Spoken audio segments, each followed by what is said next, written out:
நீங்கள் கேட்டுக்கொண்டிருப்பது அந்திமழை குரலோசை.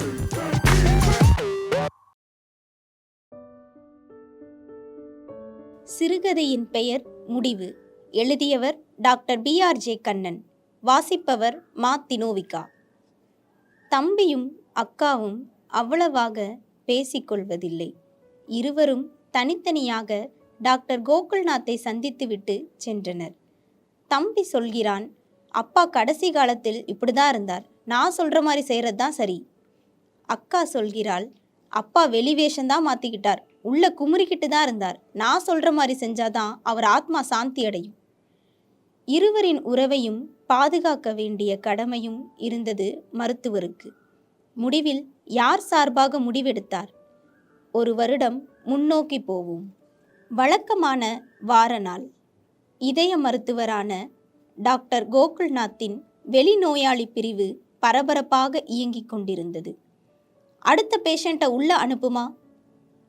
மேஜை மேல் இருந்த கோப்பில் சடையப்பன் என்றெழுதியிருந்தது. சட்டென்று மருத்துவருக்கு அந்த நபரின் முகம் மனதில் உருவெடுத்தது. சடைமுடிதான் இல்லையே ஒழிய திருநீற்றுப்பட்டை, ருத்ராட்ச மாலை என்று சிவப்பழமாகத்தான் எப்பொழுதும் வருவார். சுமார் 20 வருடங்களுக்கு முன் மாரடைப்பு ஏற்பட்டு மரணத்தின் பிடியிலிருந்து போராடி வென்றவர். 6 மாதங்கள் முன்பு வந்திருந்த பொழுது இதய துடிப்பு பலவீனமாகி இருந்ததை தெரியப்படுத்தி மாத்திரை மருந்துகளை சற்றே கூட்டியிருந்தார் மருத்துவர். உள்ள வரலாமா டாக்டர்? வாங்க என்று கூறிக்கொண்டே நிமிர்ந்து அவர் முகத்தை பார்த்து திடுக்கிட்டார் கோகுல்நாத். சோர்வான முகம். திருநீரோ சந்தனமோ இல்லை. பெயருக்கு சிறிதளவு குங்குமம் வைத்திருந்தார். 20 வருஷம் முன்னாடி நீங்கள் ஸ்டண்ட் வச்சதுனால ஏதோ இந்த உடம்பு ஓடுது டாக்டர். அப்படி இல்லை, நீங்கள் நல்லா இருக்கீங்கன்னா அது நீங்கள் செஞ்ச தர்ம பலன். சொல்லுங்க ஐயா, இப்போ ஏதோ வேற பிரச்சனையில் இருக்கீங்க போல தெரியுதே. சோகமான புன்னகை ஒன்றை உதிர்த்தார் சடையப்பன். என் பையன் ரகு ஞாபகம் இருக்கா சார்? ஓ, போன தடவை உங்கள் மகன் மகள் 2 பேரும் வந்திருந்தாங்களே, ஞாபகம் இருக்கு. நல்லா தானே சார் இருக்காங்க 2 பேரும்? ஜானகிக்கு கல்யாணம் ஆகி 3 வயசுல குழந்தை இருக்கு டாக்டர். எங்கள் வீட்டுக்கு 4 தெரு தள்ளி தான் இருக்கா. இப்போ பையனால தான் பிரச்சனை. என்னது? ஒரு பொண்ணை காதலிக்கிறேன், அவளை தான் கட்டிக்க போறேன்னு சொல்கிறான். அதில் என்ன தப்பு? பொண்ணு வேற மதம் சார். இதை எதிர்பார்க்காத மருத்துவர் மேற்கொண்டு என்ன பேசுவது என்று சற்று தயங்கினார். பொண்ணு சைடில் ஏற்றுக்கிட்டாங்களா? ரொம்ப வசதியானவங்க சார், ஏற்றுக்கிட்டாங்க. ஆனால் ஒரு கண்டிஷன் சொல்கிறாங்க, மதம் மாறணுமாம். இதை யூகித்திருந்த மருத்துவர் அமைதி காத்தார். பையன் சரின்னு சொல்லிட்டான், அப்புறம் என்ன, சந்தோஷமாக வாழட்டுமே. பிரச்சனை அது இல்லை, மதம் மாறணும்னு எதிர்பார்க்குறாங்கன்னு சொன்னேனே, அது பையன் மட்டும் இல்லை, அவனோட பேரண்ட்ஸ் நாங்களும் மாறணுமா. அப்போ தான் அவங்களுக்கு கௌரவமாக இருக்குமாம். இதை கேட்டவுடன் சற்று அதிர்ந்து விட்டார் மருத்துவர். இந்த குண்டை உள்வாங்க சற்று நேரம் எடுத்தது. இப்பொழுது அதை ஏற்காமலும் மறுக்காமலும் அமைதி காப்பதே சரி என்று முடிவெடுத்தார். நானும் என் மனைவியும் மகனோட எதிர்காலத்தை மனசில் வச்சு மதம் மாறலான்னு முடிவு பண்ணிட்டோம். ஓ, அப்படின்னா பிரச்சனை தீர்ந்துருச்சு தானே? இல்லை, ஜானகியால் இதை ஏற்றுக்க முடியல.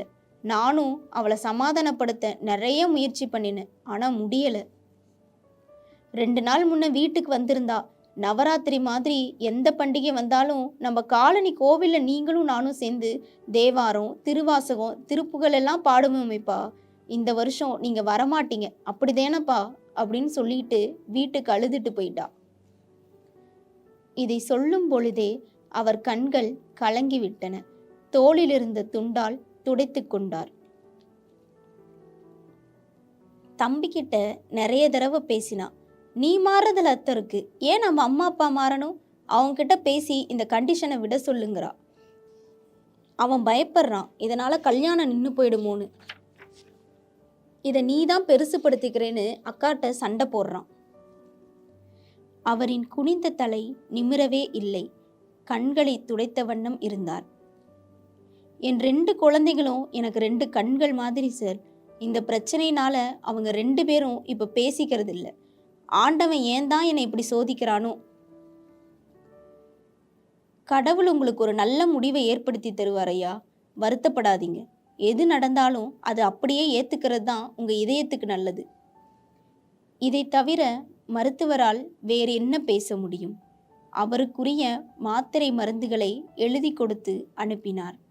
அடுத்த 2 நாட்களில் அதை மறந்தே போய்விட்டார். 3 மாதம் கழித்து சடையப்பன் மீண்டும் வந்தார். முகம் ஓரளவு தெளிவாகவும் புன்னகையுடன் இருந்தாலும் அதில் ஒரு விரக்தியும் கலந்திருந்தது. பையன் பெயர் மாத்தியாச்சு, எங்க பேரும் மாத்தியாச்சு. பையனுக்கு கல்யாணம் ஆயிடுச்சு சார். ஓ, சந்தோஷம். மேற்கொண்டு அவர் ஒன்றும் பேசவில்லை. அவரை பரிசோதித்துவிட்டு மருந்துகளை எழுதி அவர் அறையை விட்டு வெளியேறும் நேரம் வரும்பொழுது அடக்க முடியாமல் கேட்டார் மருத்துவர், உங்க பொண்ணு? உதட்டை பிதுக்கினார். எதிர்மறையாக தலையை அசைத்தார். ஆக மகள் இதை ஏற்கவில்லை, ஒதுங்கி இருக்கிறாள் என்பது புரிந்துவிட்டது. நான் மட்டும் இல்லை, எங்கள் குடும்பத்தில் எல்லாருமே உங்களை எங்கள் சொந்தக்காரர் மாதிரி தான் பார்க்குறோம் டாக்டர். மிக்க நன்றிங்க ஐயா என்று கை கூப்பினார் மருத்துவர். தன் சட்டை பையிலிருந்து ஒரு உரையை வெளியே எடுத்து மேஜை மேல் வைத்தார் சடையப்பன். என் பொண்ணும் பையனும் சேர்ந்திருக்கணும், அதுதான் எனக்கு சந்தோஷத்தை கொடுக்கும். இதில் ஒரு லெட்டர் இருக்கு. அவங்க 2 பேரும் சேர்ந்து வரப்போ நீங்கள் அவங்க கிட்ட கொடுக்கணும். உயில் எழுதியிருக்கீங்களா? இப்போவே காப்பி எடுத்து அவங்களுக்கு கொடுத்துருங்க, அதுதான் நல்லது. இல்லை டாக்டர், உயில் எழுதுகிற அளவுக்கு என்கிட்ட சொத்து பத்து பெருசாக இல்லை. வாயால் சொல்கிறத காட்டிலும் எழுத்துக்கு பவர் அதிகம். அதுவும் ஒருத்தர் இறந்த பின் அதுக்கு இன்னும் பவர் கூடிடும். இப்படியெல்லாம் பேசாதீங்கய்யா. நான் பொதுவாக தான் சொன்னேன் டாக்டர். சரி என்று வாங்கி வைத்து கொண்டார் மருத்துவர். நாட்கள் நகர்ந்தன. ஓரிரு மாதங்கள் கழித்து ரகு தனியே வந்து தன் அப்பாவின் உடல்நிலை பற்றி விசாரித்து விட்டு சென்றான். சொல்லி வைத்தது போல 1 வாரம் கழித்து ஜானகியும் வந்து விசாரித்து விட்டு சென்றாள். உடல் பலவீனமாக இருந்தாலும் மனம் அமைதியாகவும் திடமாகவும் இருப்பவர்கள் நலமாகத்தான் இருப்பார்கள். மனமும் பலவீனமாகும் பொழுது உடல் சோர்ந்து விடுகிறது. சடையப்பன் பற்றிய என் கவலை உண்மையாயிற்று. ஒரு நாள் இரவு நுரையீரலில் நீர் சேர்ந்து மூச்சு திணறல் ஏற்பட்டு மருத்துவமனையில் அனுமதிக்கப்பட்டார். செயற்கை சுவாச கருவியும் பற்பல மருந்துகளும் கொண்டு உயிரை இழுத்து பிடிக்க வேண்டியிருந்தது. அடுத்த நாள் காலை ஜானகி வந்தாள். தீவிர சிகிச்சை பிரிவிற்கு சென்று அப்பாவை பார்த்துவிட்டு வந்திருக்கிறாள். அழுது வீங்கி இருந்தன அவள் கண்களும் முகமும். அப்பா எப்படி இருக்காரு டாக்டர்? சாரிம்மா, எல்லா முயற்சியும் பண்ணிக்கிட்டு தான் இருக்கும். புரிஞ்சிருச்சு டாக்டர், என்னால தான் அப்பா இப்படி ஆயிட்டார் என்று கூறிக்கொண்டே விசும்பத் தொடங்கினாள். இல்லம்மா, அழாத. அவர் ஏற்கனவே 20 வருஷமா ஹார்ட் பேஷண்ட். அதான் கொஞ்சம் கொஞ்சமா மோசமாயிருக்கு. எதுவா இருந்தாலும் வெளிப்படையா சொல்லிடுங்க டாக்டர், நாங்க வேற சில முடிவெடுக்கணும். எந்த முடிவை பற்றி சொல்கிறாள் என்று மருத்துவரால் கணிக்க முடியவில்லை. செலவு கவலைப்படாத, நாம பார்த்துக்கலான்னு என் ஹஸ்பண்ட் சொல்லியிருக்கார் டாக்டர், ப்ளீஸ் டேக் கேர் என்று கூறிவிட்டு சென்று விட்டாள். அடுத்த நாள் காலை ரகு வந்தான். அவன் முகமும் சோகக்கலையுடன் இருந்தது. மீண்டும் அதே கேள்விகள், அதே பதில்கள். டாக்டர், நீங்க சொல்றத வச்சு பார்த்தா அப்பா இந்த தடவை பொழைச்சி வந்துருவார்னு தோணல. அக்கா கிட்ட நீங்க கொஞ்சம் பேச முடியுமா? எதை பத்தி? அப்பா இறந்தப்புறம் எங்க முறைப்படி புதைக்கிறது தானே சரி? ஆமாம், அக்கா ஒத்துக்க மாட்டேங்கிறா. 70 வருஷமா அவர் சிவபக்தரா தான் வாழ்ந்திருக்கிறார். அதனால குடும்ப வழக்கப்படி எரிக்கணுமாம். அப்பதான் அவர் ஆத்மா திருப்தி அடையுமாம். ஏற்கனவே எங்களுக்குள்ள அவ்வளவா பேச்சுவார்த்தை இல்லை. இதனால் எங்கள் உறவு மொத்தமும் முடிஞ்சிடுமோன்னு பயமாக இருக்கு. நான் என்ன பேசுறதுனே தெரியலையேப்பா. ஜானகி கிட்ட சொல்லி ஏற்றுக்கிட சொல்லணும். உன்கிட்ட பேசி உன்னை ஏற்றுக்கிட்ட சொல்லணும்னு என்கிட்ட வேண்டுனா நான் என்ன செய்ய? என்ன செய்யறதுன்னு தெரியல டாக்டர். நான் அதுக்கு ஒத்துக்கிட்டா எங்கள் வீட்டில் எப்படி எடுத்துப்பாங்கன்னு தெரியலையே. சென்று விட்டான். சடையப்பனுக்கு அதிதீவிர சிகிச்சைகள் தொடர்ந்தன. அவை எல்லாவற்றையும் மீறி அவரின் உடல்நிலை மோசமாகிக் கொண்டிருந்தது. இந்த பிரச்சனைக்கு என்னிடம் தீர்வு எதிர்பார்க்கிறார்கள். ஆனால் நான் என்ன செய்ய முடியும்? இரண்டு பக்கமும் நியாயம் இருக்கிறது. எப்படி யோசித்தும் யாரை நிர்பந்தித்து ஏற்றுக்கொள்ள செய்ய வேண்டும் என்ற கேள்விக்கு விடையே கிடைக்கவில்லை. அப்பொழுதுதான் சடையப்பன் தன்னிடம் விட்டு சென்ற அந்த கடிதம் ஞாபகம் வந்தது மருத்துவருக்கு. அதை திறந்து படித்தால் என்ன? இல்லை, அதை தன் பிள்ளைகளிடம்தான் கொடுக்க வேண்டும் என்று கூறியிருக்கிறார். உடனே அலைபேசியில் அழைத்து இருவரையும் அடுத்த நாள் தன்னை வந்து சந்திக்குமாறு கூறினார். அன்று இரவு அவர் தூங்கவே இல்லை. அதை திறந்து படித்தால் என்ன? இல்லை, அதை தன் பிள்ளைகளிடம்தான் கொடுக்க வேண்டும் என்று கூறியிருக்கிறார். உடனே அலைபேசியில் அழைத்து இருவரையும் அடுத்த நாள் தன்னை வந்து சந்திக்குமாறு கூறினார். அன்று இரவு அவர் தூங்கவே இல்லை. இதோ ரகுவும் ஜானகியும் மருத்துவரின் முன் அமர்ந்திருக்கிறார்கள். தந்தையின் இறுதி செய்தியை எதிர்பார்த்து முகத்தை இருவரும் இறுக்கமாக வைத்திருந்தார்கள். என்ன முடிவு பண்ணியிருக்கீங்க? இருவரும் பதில் பேசாமல் வேறு வேறு திசையை பார்த்தவாறு அமர்ந்திருந்தார்கள். உங்ககிட்ட கொடுக்க சொல்லி அப்பா ஒரு லெட்டர் என்கிட்ட கொடுத்துருக்கார். அதை எடுத்து மேஜை மேல் வைத்தார். 2 பேர்ல யாராவது எடுத்து படிங்க. இருவருமே தொடவில்லை. நீங்களே படிங்க என்றாள் ஜானகி.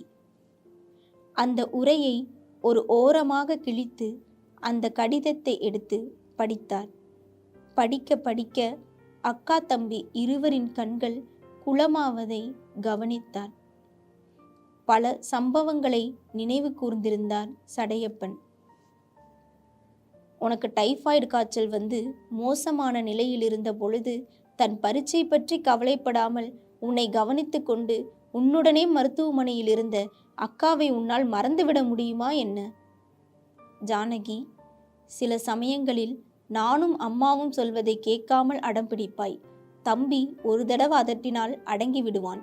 அதே நேரத்தில் உங்கள் இருவரின் பிணைப்பை நினைத்து நாங்கள் உள்ளுக்குள் எவ்வளவு மகிழ்ச்சி அடைந்தோம் என்பதை விவரிக்க முடியாது. நீங்கள் இருவரும் வாழ்க்கைக்கும் இணக்கத்துடன் இருந்தால்தான் என் ஆத்மா சாந்தி அடையும். சில வினாடிகள் மௌனமாக கழிந்தன. மேல படிங்க சார். தொண்டை அடைத்து குரல் வெளிவராமல் ஒரு முறை செருமி விட்டு படித்தார் மருத்துவர். கடைசியாக ஒரு வேண்டுகோள். நான் இறந்த பின் என் உடலை மருத்துவ ஆராய்ச்சிக்காக நம் அரசு ராஜாஜி மருத்துவமனைக்கு கொடுத்து விடவும். கடைசி வரியை படித்தவுடன் அப்பா என்று அலறி அழ ஆரம்பித்து விட்டாள் ஜானகி. அக்கா என்று அவளை அணைத்து தானும் அழுகிறான் தம்பி. சுவர் பக்கமாக திரும்பி தன் கைக்குட்டையை வெளியில் எடுத்தார் மருத்துவர். 1 வாரம் கழித்து மருத்துவரின் வீடு. அவர் மனைவி, ஏங்க உங்கள் டேபிளை க்ளீன் பண்ணினேன். இந்த பேப்பரில் யாரோ இம்போசிஷன் மாதிரி திரும்பி திரும்பி எழுதி பார்த்துருக்காங்க. யாருன்னு தெரியலையே, உங்கள் டேபிளுக்கு எப்படி வந்தது?